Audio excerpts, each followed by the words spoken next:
Rules are rules. That's what she said, ignoring the soldier in uniform. Seconds later, the general walked in, and everything changed. The cabin lights hummed softly as passengers shuffled down the narrow aisle, dragging carry-ons and clutching boarding passes. The air was thick with the scent of coffee, recycled air, and the faint perfume of the woman in 14C. It was an ordinary flight.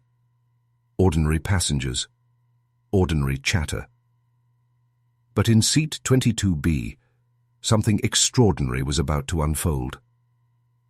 A young soldier stood at the side of the row, his posture straight, his uniform crisp despite the long day. The fabric bore the marks of service, creases where gear once pressed, ribbons that told silent stories of sacrifice. His eyes were calm, respectful, but weary. He had fought battles overseas, but now he faced a different kind of test. He caught the eye of the flight attendant as she pushed her cart back toward the galley.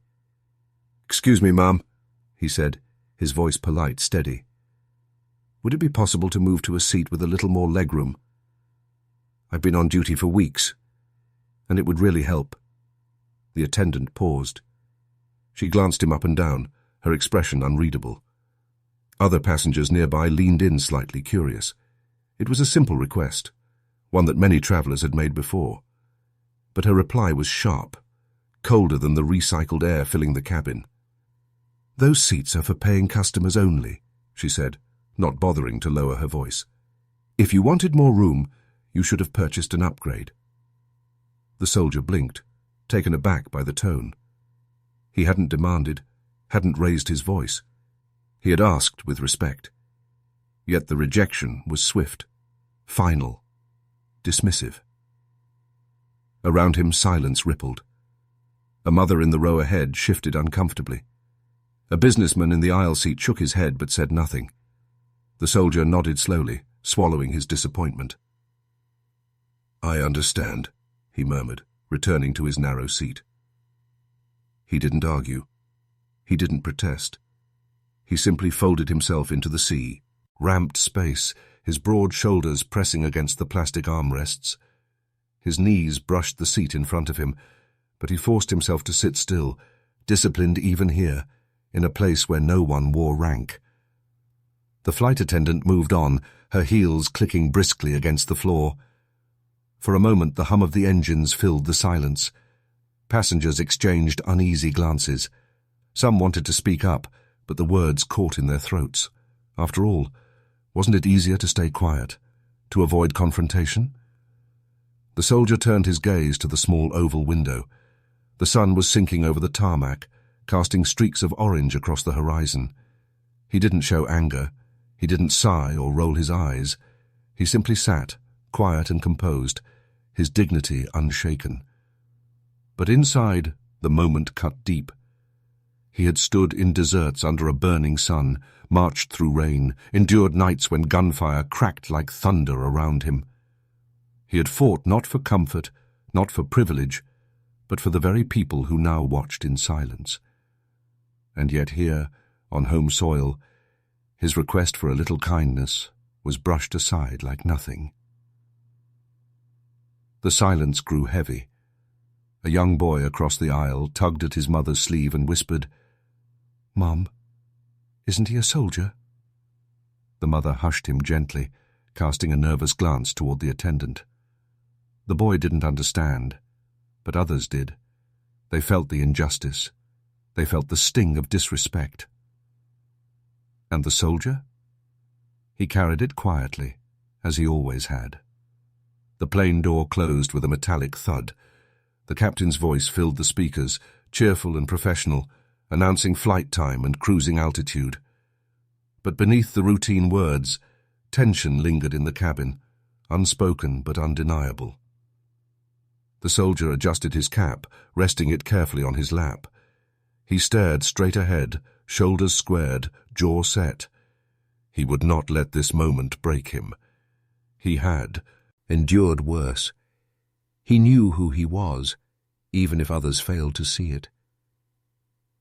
Still, a question hung in the air like static before a storm.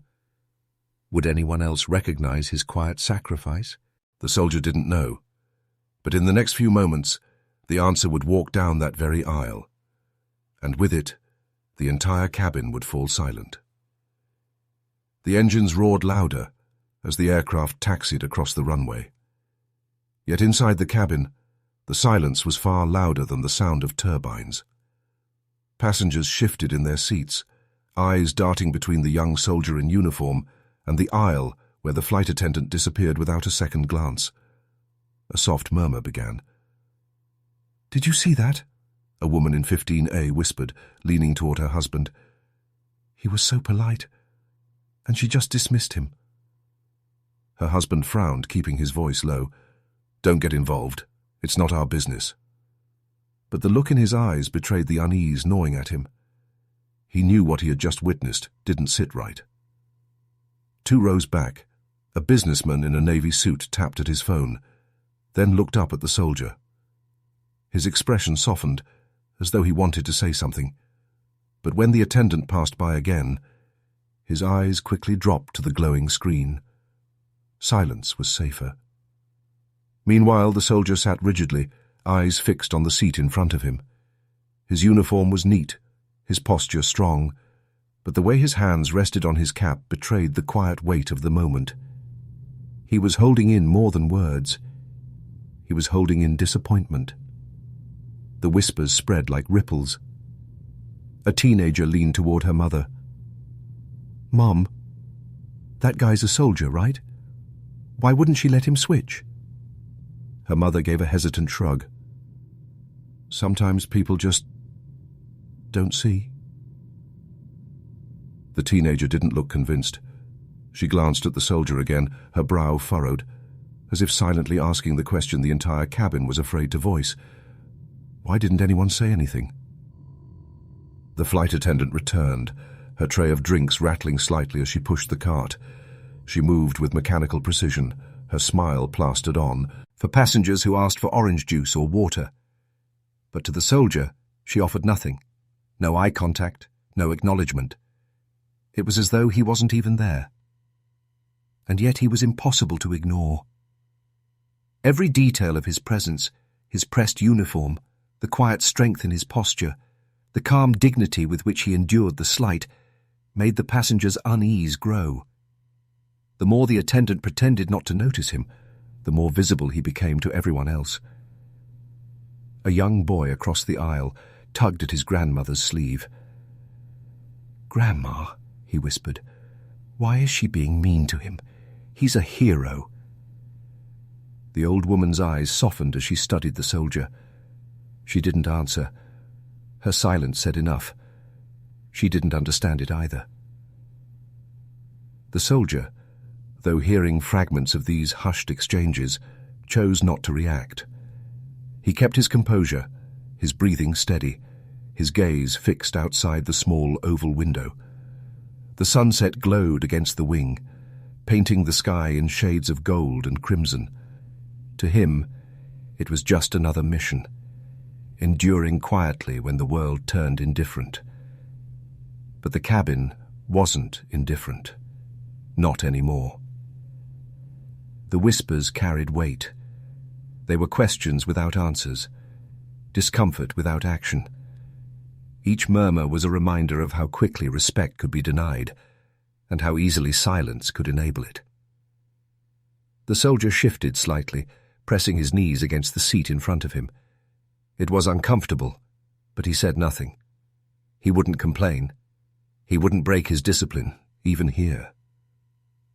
And that silence, the silence of his restraint, was louder than the whispers surrounding him. For a moment, it seemed like the unease would fade, swallowed by the routine of takeoff. The safety demonstration played, seatbelts clicked, and the flight attendant recited instructions as though nothing had happened. But the passengers couldn't forget. The image lit. Jared, a man who served his country, asked for something simple and was treated as though he didn't matter. It stirred something deeper than discomfort. It stirred guilt, and in that tension, questions hung heavy in the air. Would anyone find the courage to speak up? Would the soldier remain unseen in the very nation he protected? No one could have guessed. that the answer was already walking toward the cabin door. The man who would change everything had not yet been noticed. And when he did, the whispers would fall silent.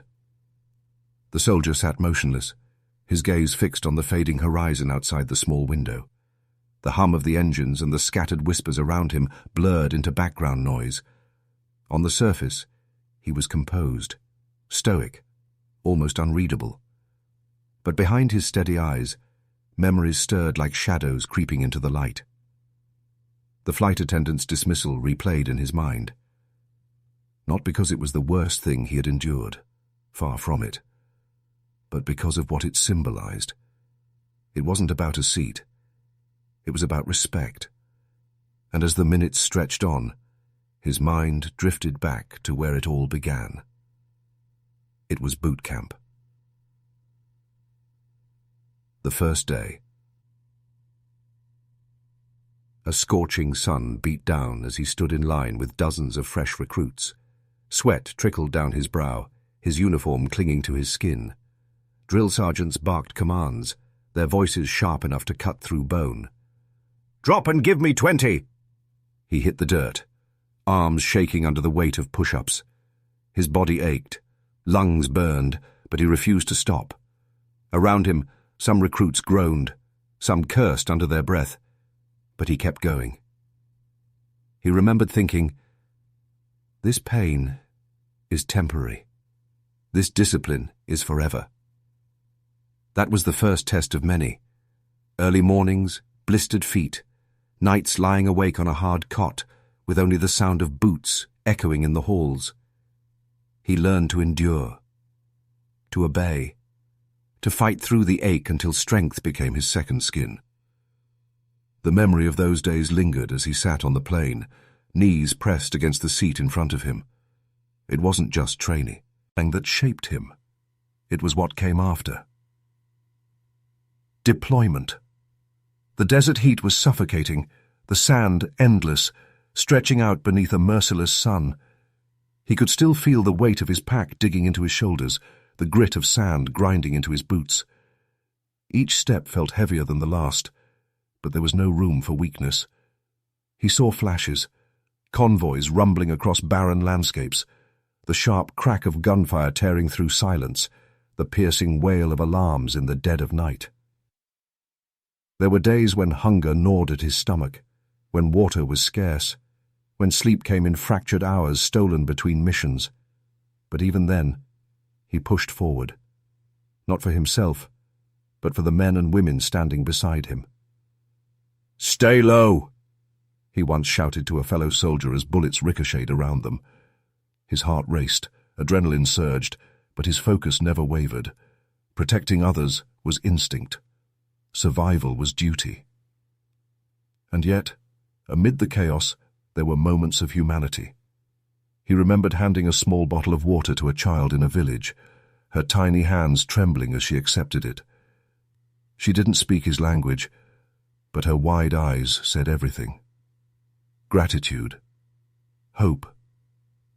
That memory clung to him, a reminder of why he served. Not just for the flag stitched on his sleeve, but for the people who couldn't fight for themselves. The cabin lights flickered as the plane began its ascent. The soldier blinked, pulled briefly back to the present. He adjusted his cap on his lap, exhaled slowly, and then, like a tide returning, another memory washed over him. The night his unit lost one of their own. The silence after the firefight was deafening. Dust hung in the air, thick as fog, and the smell of smoke clung to his uniform. They gathered around, faces grim, shoulders heavy. He remembered the weight of carrying a brother in arms to the helicopter, each step sinking with grief. He remembered the flag draped over the casket, the solemn salute as they said goodbye. That moment carved itself into his heart. Sacrifice wasn't just a word. It was flesh, blood, and tears. And now, sitting in a cramped commercial plane, denied a simple request, he carried all of that within him. Every hardship, every battle, every loss. He had served without expecting luxury.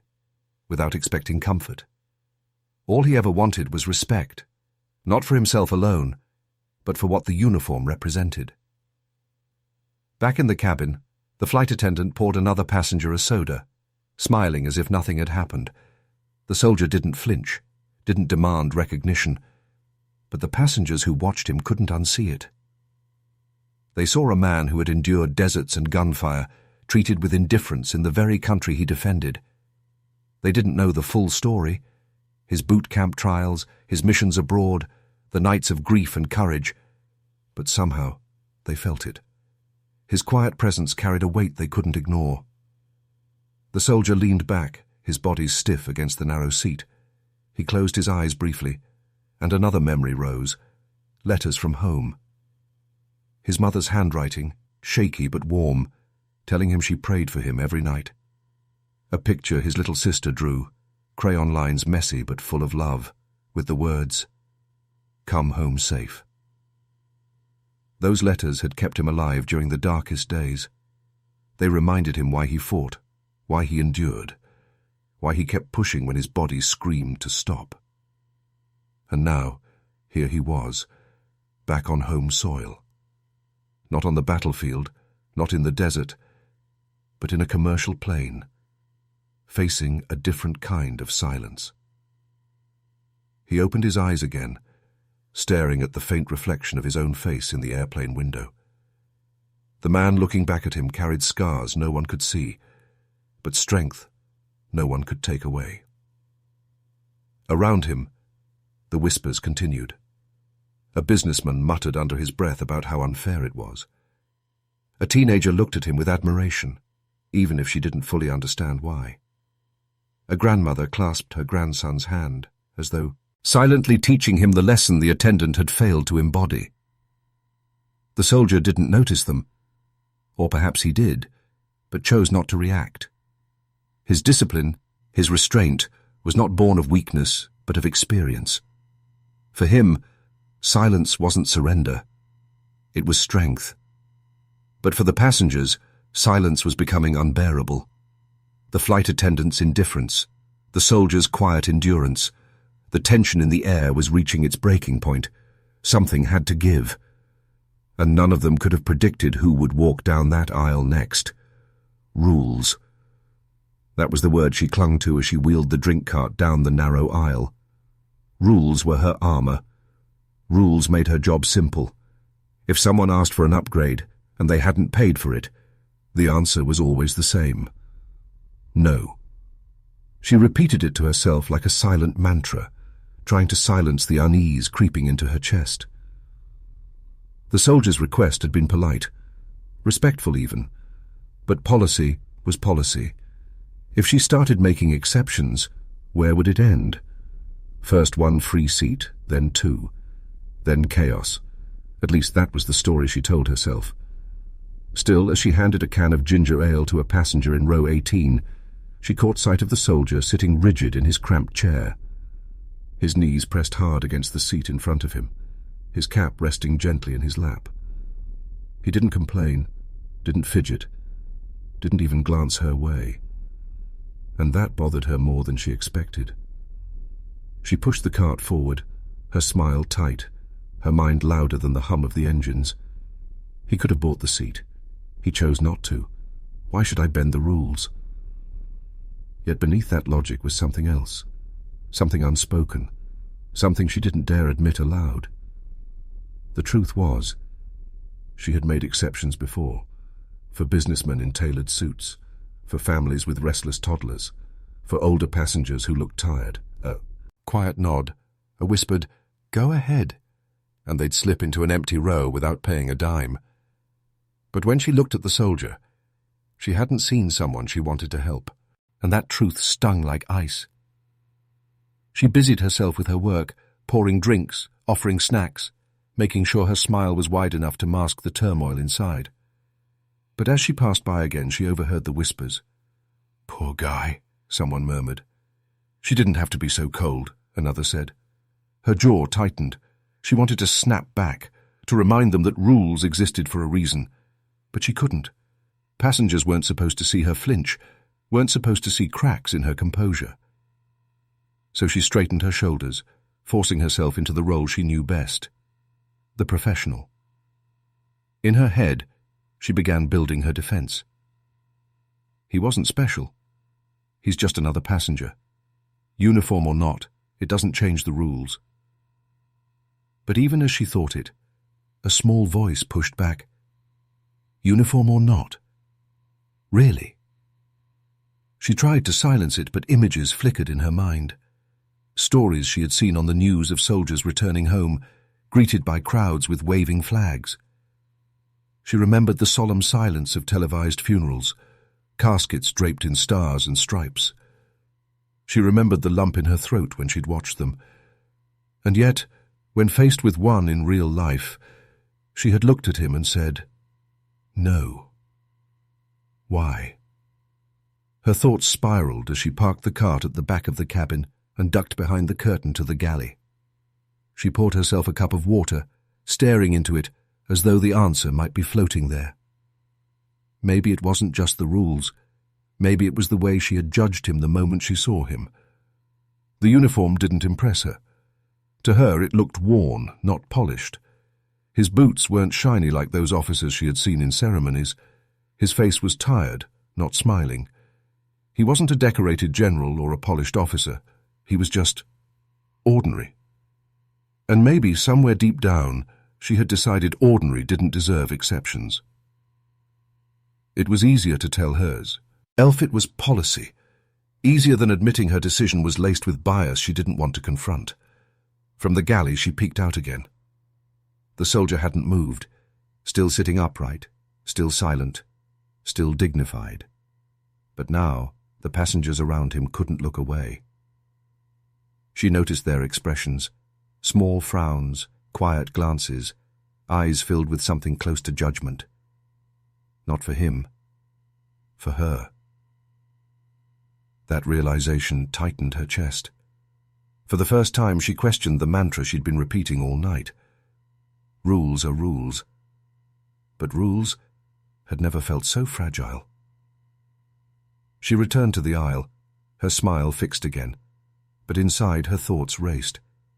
She tried to focus on the tasks, collecting empty cups, tucking napkins into the trash bag, but every step brought her closer to him, closer to the man she had dismissed as if he were invisible. When she reached his row, her eyes flicked toward him. For a split second, their gazes almost met, but he didn't look at her. He kept his focus on the window, on the streaks of fading sunlight painting the clouds, and that quiet refusal to acknowledge her stung more than anger ever could. If he had argued, she could have justified her stance. If he had demanded, she could have pointed to the rules. But he hadn't. He had simply accepted her denial with the same discipline he carried in his posture. And now, the silence was louder than any confrontation. As she walked past him again, she found herself thinking, what if I was wrong? What if I denied respect to someone who had earned more than I could ever understand? The thought gnawed at her, sharper with each step down the aisle. And though she didn't know it yet, her private struggle was about to be forced into the open. Because soon, someone would enter that cabin, someone whose very presence would shatter her defenses, someone who would show her and everyone else on board exactly who that soldier truly was. And when that moment came, there would be no hiding behind policy. The cabin doors were supposed to close. The safety demonstration had ended, seatbelts were fastened, and the engines hummed in readiness. But then, suddenly, the door reopened with a sharp hiss of pressurized air. Every head turned, and in walked a man who immediately shifted the entire atmosphere. He wasn't just another late passenger scrambling with a boarding pass. He was tall, broad-shouldered, and walked with a steady authority that silenced even the whispers. His uniform was immaculate, deep green, pressed to perfection, adorned with rows of medals that shimmered under the cabin lights. On his shoulders sat stars. A general. The kind of figure passengers had only seen in parades, on television, or in history books. The flight attendant straightened instinctively, her professional smile faltering for just a fraction of a second. The businessmen lowered their phones. Even the children hushed, sensing the weight of this unexpected arrival. He carried no baggage other than a leather briefcase swinging lightly in his left hand. But it was clear. This man carried something much heavier: authority, history, and presence. And he wasn't simply looking for a seat. He was searching. The general moved slowly down the aisle, his boots clicking softly against the floor. His eyes scanned row after row, sharp but calm, as if he knew exactly who he was here to find. Passengers leaned away to give him room, their breaths held as he passed. The energy in the cabin was no longer tense whispers. It was pure anticipation. The soldier, sitting quietly in his cramped seat, hadn't noticed him yet. His gaze remained fixed on the fading horizon outside the oval window. To him, it was just another flight, another mission of silence. But fate was walking straight toward him. The general paused halfway down the aisle, scanning the row numbers. His expression softened for the brief moment, then hardened again with purpose. Whispers rose behind him. "Is that? Look at the stars on his shoulder. That's a 4-star general." Passengers who had been silent before now sat straighter, their curiosity burning. Why was a man of such rank, someone who rarely travelled without ceremony, on this very flight? And more importantly, who was he here for? The flight attendant swallowed hard, suddenly self-conscious. Her earlier dismissal of the soldier now echoed in her head like a cruel bell. No, those seats are for paying customers. She had spoken the words with such finality, but as the general drew closer, she felt exposed, as though he might have heard them himself. She busied her hands, smoothing the edges of the drink cart, pretending not to watch. But her eyes betrayed her, flicking nervously toward the soldier. Finally, the general reached the back section of the plane. And then he stopped. Passengers held their breath. His gaze locked. Not on an executive in a suit, not on a VIP in first class, but on the young black soldier sitting silently by the window. The soldier felt it. He turned slowly, his eyes widening as recognition set in. The cabin froze. The general's expression shifted from sternness to something far deeper: respect. Without hesitation, he set down his briefcase, straightened his posture, and raised his right hand in a crisp salute. The sound of fabric brushing against his sleeve was the only noise in the stunned silence. The soldier blinked, caught between shock and instinct. Then, slowly, he rose from his cramped seat. His shoulders squared, his hand lifted, and he returned the salute with flawless precision. Gasps rippled through the cabin. This wasn't just recognition. It was honor. The kind of honor that didn't need words, didn't need explanation. A general, one of the highest-ranking officers in the military, had just stopped everything to salute a young enlisted man. And in that moment, every passenger realized this soldier was not invisible. He was seen. He was respected. He was valued beyond measure. The flight attendant froze where she stood. Her throat went dry, her chest tight. She had denied him something as simple as a seat. And now she watched a man of the highest authority in the military show him the very respect she had refused.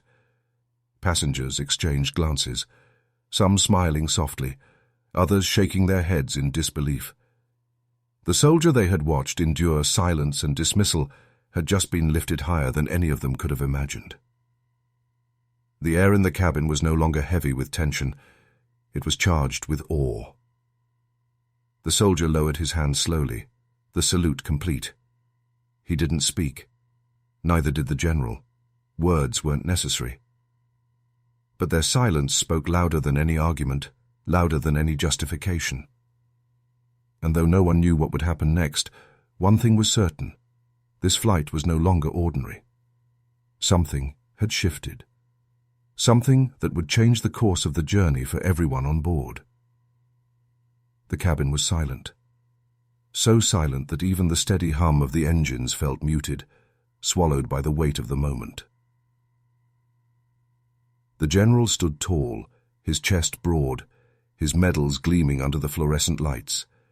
His gaze locked firmly on the young soldier seated by the window, and then, without hesitation, he raised his right hand in a crisp, deliberate salute.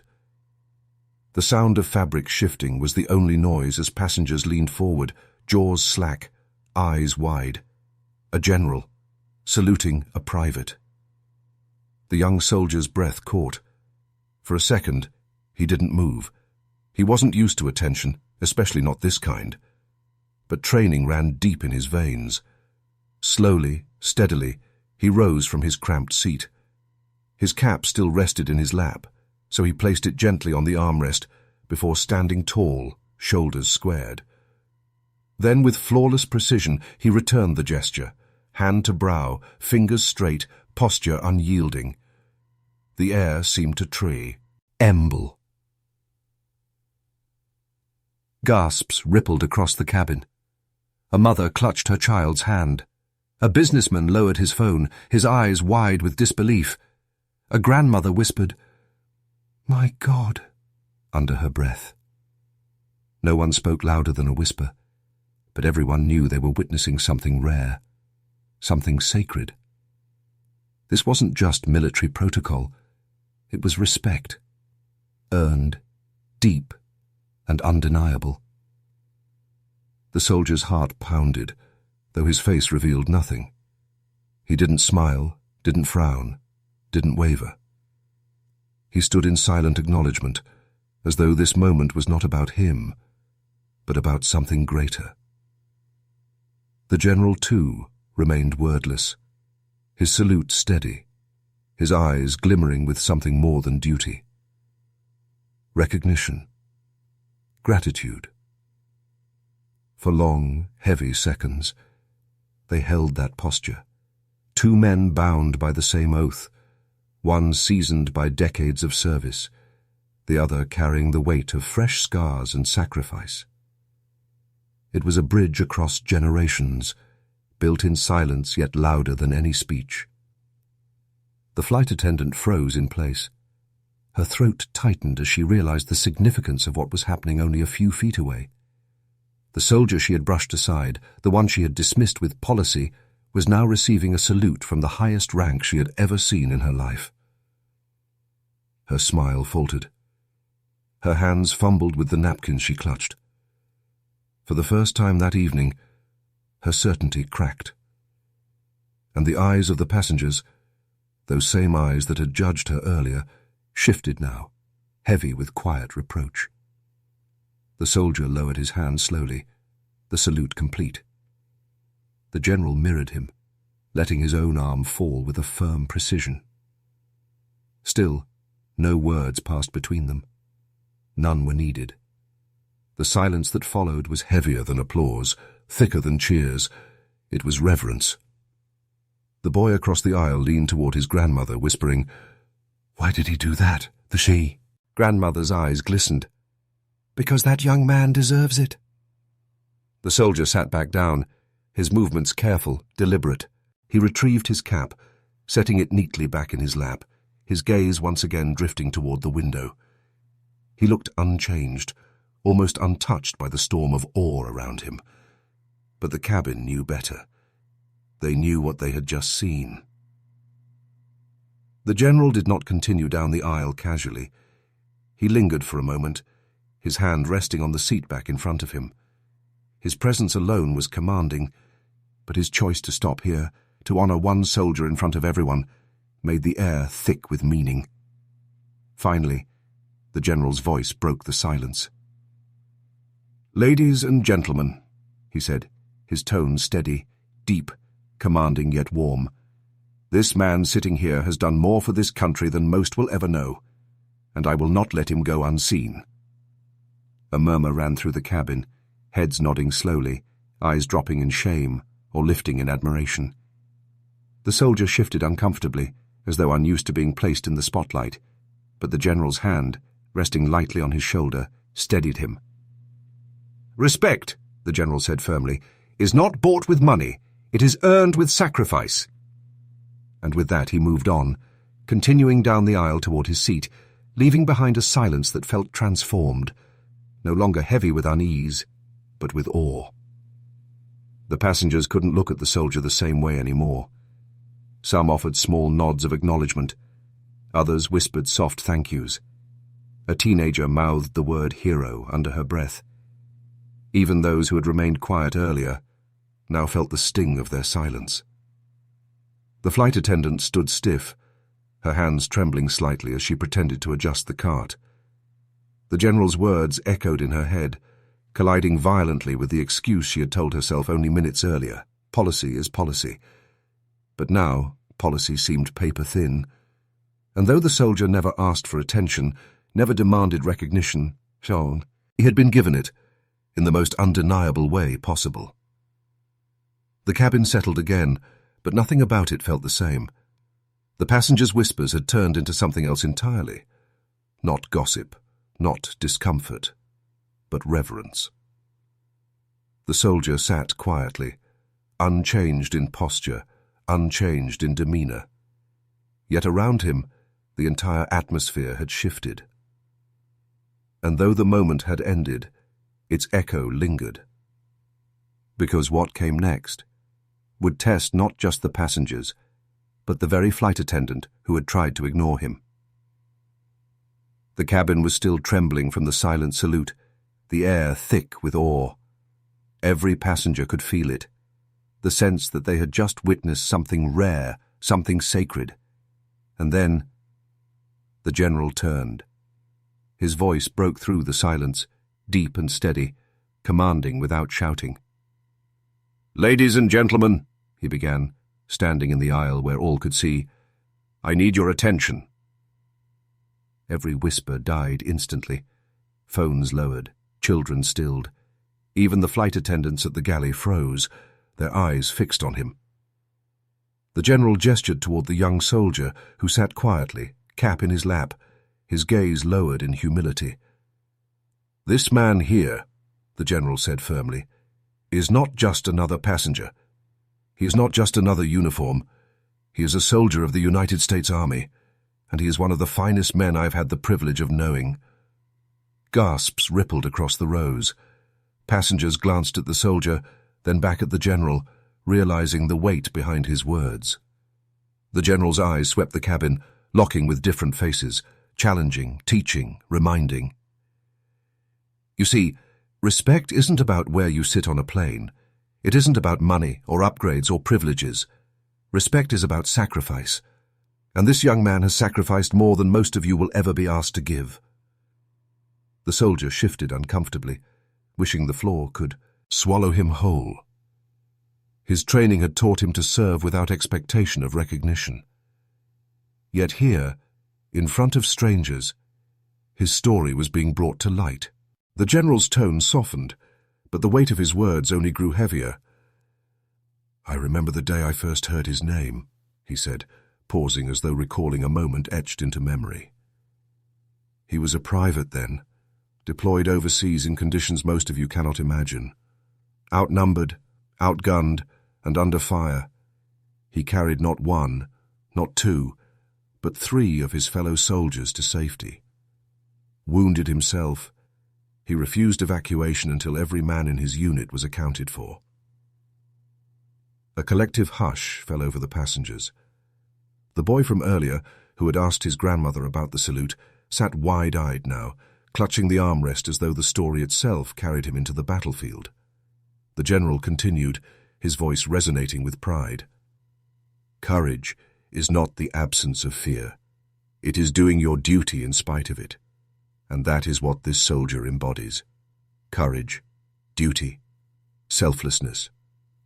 He let the words linger, giving them room to sink deep into the conscience of the cabin. Yet, when he walked onto this plane, he was denied the simplest courtesy, denied a seat that might have given his knees a little more room. denied acknowledgement of the sacrifices carved into his very bones. Now, every eye turned slowly toward the flight attendant. Her face stiffened, the color draining from her cheeks. She straightened her uniform, but her hands trembled. She could feel the judgment pressing down on her, hotter than any spotlight. Still, the general didn't look at her directly. His words, though piercing, were not meant to shame her alone. They were meant for everyone. Respect, he repeated, is not about policy. It is not about convenience. It is about recognizing the value of a man's service and his humanity. A businessman cleared his throat awkwardly. The grandmother dabbed at her eyes with a handkerchief. The teenager whispered, "Wow," under her breath. The general looked back at the soldier, who remained motionless, his posture rigid. "This young man doesn't need your pity. He doesn't need your applause. What he deserves is your gratitude." Slowly, deliberately, the general removed his cap and held it at his side. "And if I, as a general of the United States Army, can show him respect, then so can every single one of you." A pause. Then, almost as if on cue, passengers began nodding, murmuring in agreement. One man whispered, "Thank you for your service." A woman echoed the words louder, her voice trembling.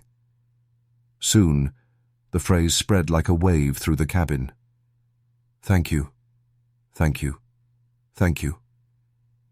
The soldier's eyes glistened, though he kept his jaw tight, refusing to let emotion spill over. He had endured firefights, storms, and sleepless nights, but this quiet storm of gratitude was overwhelming in a way he had never expected. The flight attendant stood frozen, her clipboard clutched to her chest. She opened her mouth as if to speak, but faltered, no words forming. For the first time that evening, she felt the fragile walls of policy crumble around her. She hadn't just dismissed a passenger.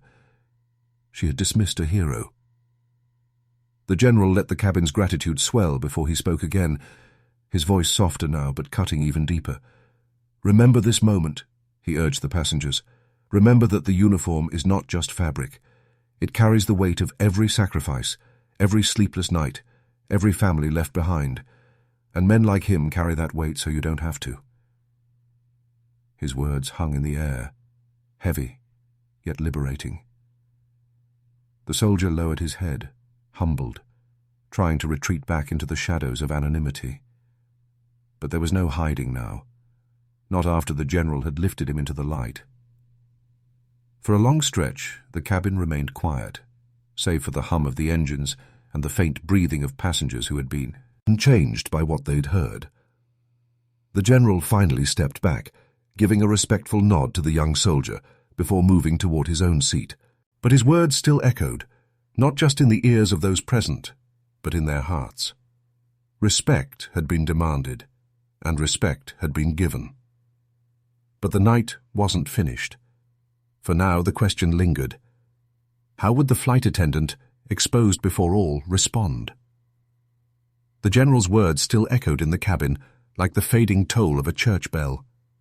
Passengers sat in stunned silence, their gazes heavy with a mix of reverence for the soldier and quiet judgment for the woman in uniform who had dismissed him. The flight attendant. Her posture, once straight and composed, now seemed to sag under the weight of dozens of eyes. She clutched her clipboard like a shield, her knuckles white, her breathing uneven. For the first time that evening she felt exposed, not as a professional enforcing policy, but as a person who had revealed too much of herself. Her mind scrambled. Hold your ground. Rules are rules. You were only doing your job. But that mantra, once a firm defense, now rang hollow. Every glance from the passengers chipped at it. She could see their eyes, cold, condemning, unspoken questions swirling. How could you turn him away? How could you not see? A voice in her head tried again. He didn't pay for that seat. That's not your fault. Anyone else would have done the same. Yet she knew that wasn't true. Not entirely. Deep inside, she felt the prick of guilt. A memory rose uninvited. Her quick, dismissive tone, the way she hadn't even truly looked at him before shutting him down. She had seen the uniform, but not the man. She had chosen efficiency over empathy. And now the cost of that choice filled the air around her. The soldier remained silent, his eyes fixed on the floor, hands folded neatly. He wasn't seeking retribution. He wasn't even seeking acknowledgement. His calm humility only deepened the shame pressing against her chest. Finally, a passenger interrupted her. Our three broke the silence. A middle-aged woman leaned forward and whispered sharply, loud enough for others to hear, "You should be ashamed." The words hit like a slap. The attendant's lips tightened, and she turned quickly, pretending to check the overhead bins. But she couldn't escape the murmur that followed, rippling down the rows. Unbelievable. After all that, she couldn't even... Their judgment was quiet, but relentless. Her heart pounded. She wanted to speak, to explain, to salvage her dignity. But what could she say? That it was just procedure? That she hadn't meant anything by it? She replayed the moment when the soldier had asked, polite but weary, for a simple seat change. And her reply, short, clipped, final. She had given him no grace, no second thought, just dismissal. The shame spread like fire through her chest. She drew in a shaky breath, forcing herself to face him.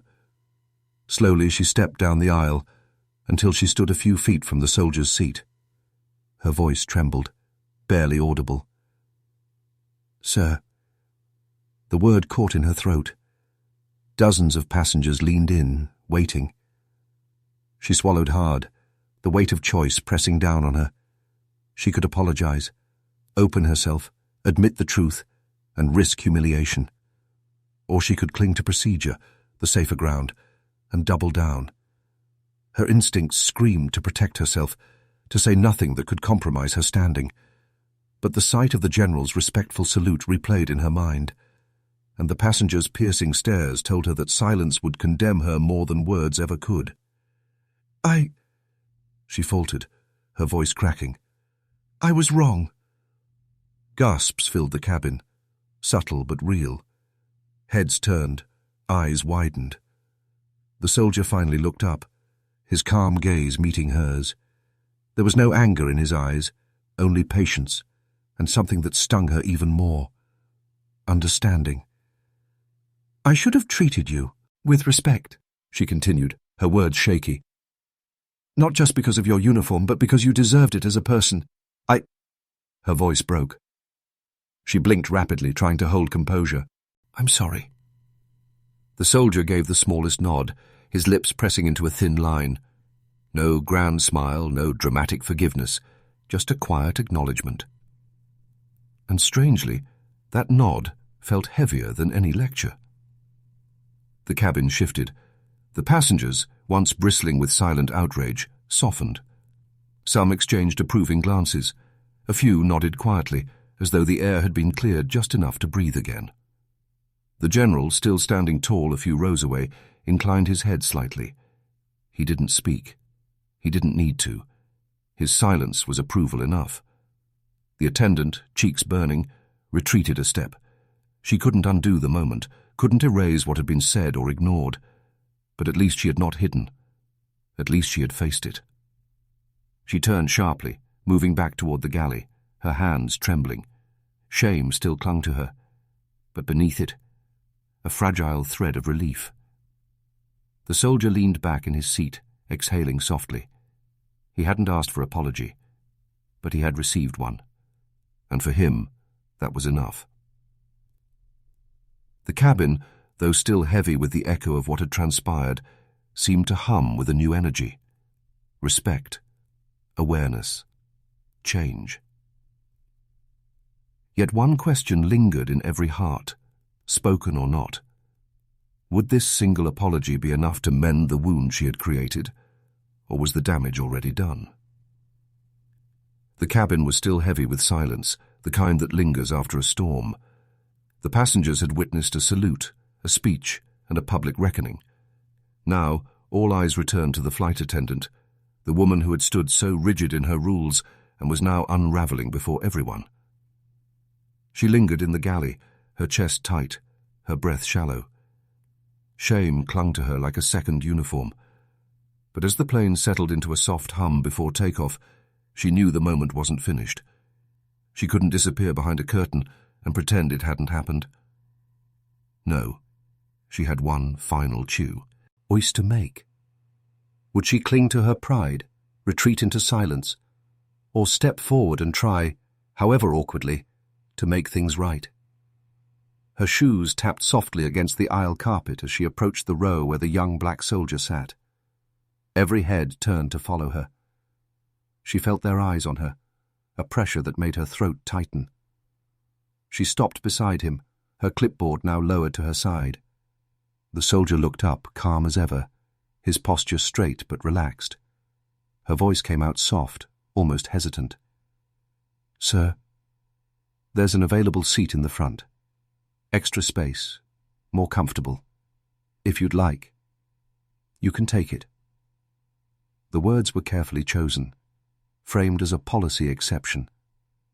But beneath them, passengers could hear the truth. It wasn't just about a seat. It was an unspoken apology, a quiet admission that she had been wrong. The soldier blinked once, studying her face.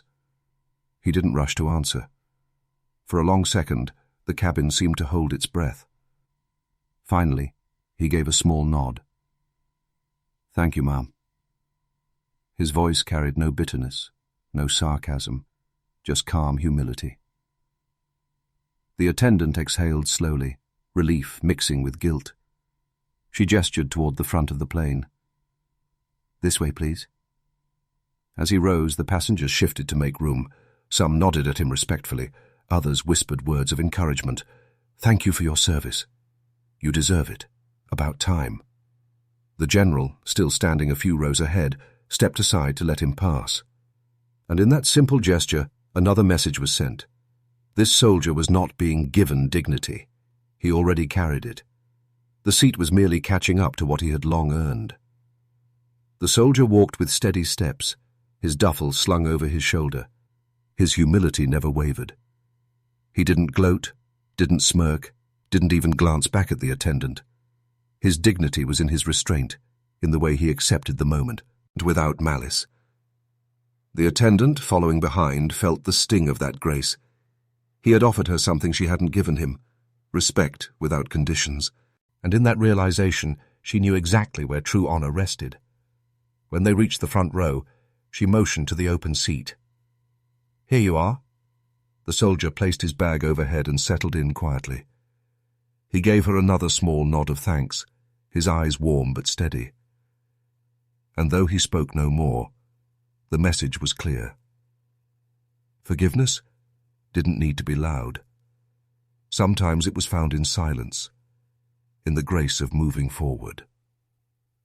The passengers watched in silence, many of them touched by what they had just witnessed. In that single exchange, the balance of dignity had shifted. The woman who wore the uniform of authority had been humbled. The man who wore the uniform of service had shown the greater strength. One carried rules, the other carried honor. The attendant lingered for a moment longer, then turned back toward the aisle. She held her chin higher than before, not out of arrogance, but out of quiet resolve. She couldn't erase what had been said, but she could choose what came next. And in her heart, one truth settled heavily. Redemption wasn't handed by procedure. It was earned through humility. The soldier leaned back in his seat, his eyes closing for the first time since he boarded. The general, a few rows behind, gave the faintest smile, because he understood what had just happened. The respect of a cabin full of strangers had been won not by a loud confrontation, but by quiet grace. And though the flight would soon lift into the air, everyone knew they had just witnessed something greater than travel. They had witnessed dignity revealed. The moment hung in the cabin like a soft afterglow. A question lingered, one that belonged to the flight attendant more than anyone else. Would she walk away with redemption, or would regret follow her long after the plane touched down? Either way, the soldier's dignity remained unshaken, and that truth could not be too. Aiken back. The plane touched down with a gentle shudder, the tires squealing softly against the runway. The engines hummed to a quiet purr as the aircraft slowed, and passengers instinctively shifted in their seats, gathering belongings and preparing to disembark. But something was different this time. The atmosphere was heavier, reverent, yet oddly calm. All eyes were drawn to the young soldier sitting quietly in his front row seat. His posture remained perfect, his cap neatly in his lap.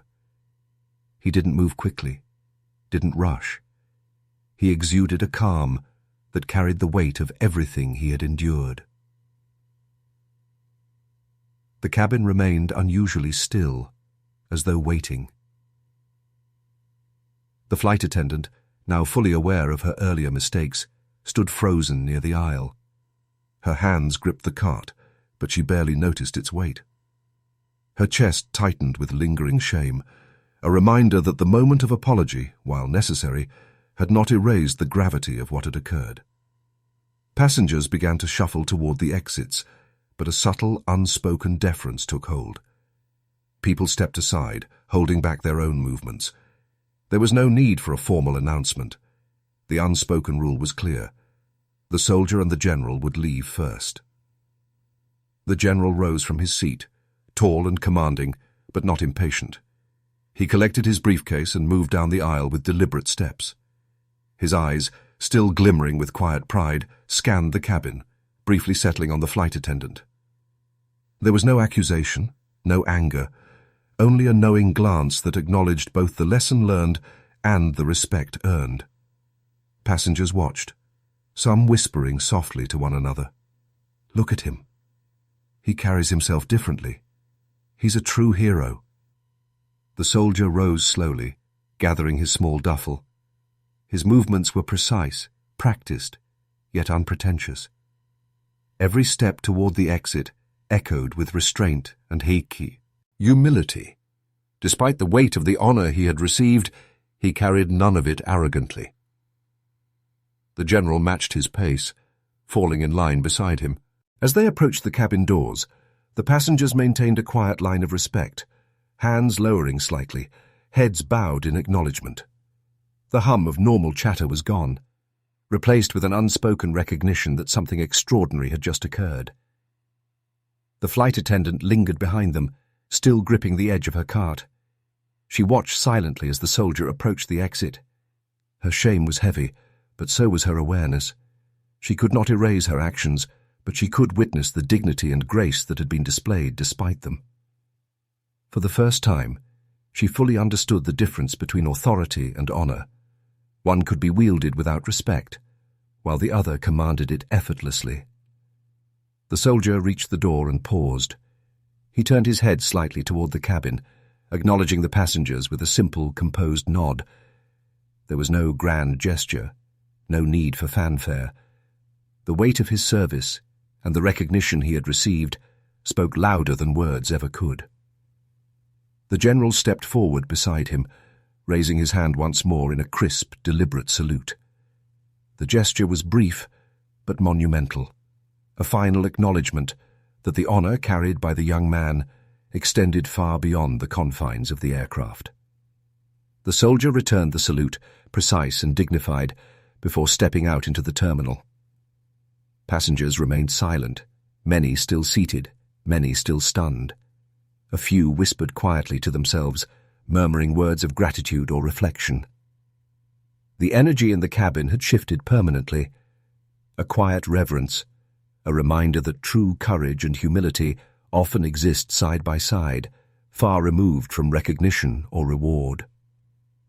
The flight attendant exhaled softly, feeling the weight of what she had witnessed. Shame lingered, but so did an understanding. Dignity is not granted. It is earned. And this soldier had earned it, a way that had touched every person on board. The general followed him out, eyes forward, but carrying the unspoken pride of someone who knew the value of a man's service. The door closed behind them with a soft click, leaving the passengers to process the lesson they had just been given. And for the soldier, the journey continued, not as a story of humiliation or denial, but as a testament to steadfast courage, quiet strength, and unwavering honor. As the last echoes of the plane's engines faded into the distance, the story of that flight lingered in the minds of everyone who had been aboard. It wasn't the hum of the engines, nor the routine of travel that would be remembered. It was the moment when respect, long denied, was finally acknowledged. The young soldier had walked off that plane carrying more than a bag. He carried the quiet weight of years spent in service, nights endured far from home, and sacrifices made for strangers who would never know his name. And in return, he had received something no amount of money or privilege could buy: acknowledgement, recognition, respect. The general's salute had been more than a gesture. It was a statement, a public declaration that true honor is measured not by rank alone, but by courage, integrity, and humility. It reminded every passenger, those seated in first class and coach alike, that dignity is universal. It cannot be bought, bargained, or assigned by social status. The flight attendant's eyes, still reflecting the guilt and growth she had experienced, captured the essence of the lesson. She had learned that respect cannot be conditional. It cannot be withheld because of impatience, convenience, or unspoken bias. It must be given freely, with the awareness that those who serve deserve recognition, not for pride, but for the humanity they exemplify. Passengers whispered quietly among themselves, processing what I had just witnessed. Some had been uncomfortable, unsure how to respond when authority clashed with humility. Others had been inspired, recognizing in the soldier's calm grace a model of quiet strength they could aspire to in their own lives. And as the soldier had accepted the seat finally offered to him, not with malice, not with arrogance, but with calm dignity, every lesson crystallized. The measure of a person is not in their complaint, nor in the recognition they demand, but in the way they carry themselves under challenge. This was more than a single flight. It was a lesson in equality, in honor, and in empathy. It was a reminder that respect should never be filtered through superficial lenses. Skin color, social standing, or ticket class are irrelevant in the face of human dignity. The soldier, a man who had faced real danger in distant lands, had endured dismissal quietly. Yet, in that very endurance, he had embodied a principle far greater than any procedural rule: that character, courage, and humility are the truest markers of honor. The general's role in the cabin was pivotal, not because he had the authority to command, but because he had chosen to use it to elevate what mattered most. His salute, brief but profoundly meaningful, showed that leadership is not about asserting dominance. It is about recognizing the worth of those who deserve it, often quietly, often overlooked. In that brief interaction, every passenger had witnessed a truth too often forgotten in everyday life. Respect is a choice. It is a deliberate act of recognition, and when given freely, it can transform moments, change perspectives, and even humble those who thought themselves above reproach. The story closed not with dramatic fanfare, but with quiet reflection. The soldier walked on, humble and unassuming, yet empowered by the recognition he had received. The general departed shortly after, his salute lingering in the memory of all who had seen it, and the flight attendant remained, a little wiser, a little more aware, carrying the lesson into the next encounter she would face. This story, though confined to a single flight, became a universal call. Treat others with respect. Not because of obligation, not because of rules, but because each person, regardless of their position, deserves it. Honor, humility, and dignity are not privileges reserved for the few. They are rights owed to all. And in a world too often divided by prejudice or pretense, the simple act of recognition can be revolutionary. As passengers finally disembarked, the lesson remained. Respect is earned through action, but it is given through awareness and empathy. The young soldier's quiet dignity, met by the general's public salute, offered a profound example. That true courage is met with true honor, and true honor demands nothing less than equality. In the end, the story was not about seats or rules. It was about human decency, the courage to stand tall in humility, and the power of giving respect freely, without hesitation, to those who serve and protect. And that, above all, is the legacy that lingers long after a flight ends.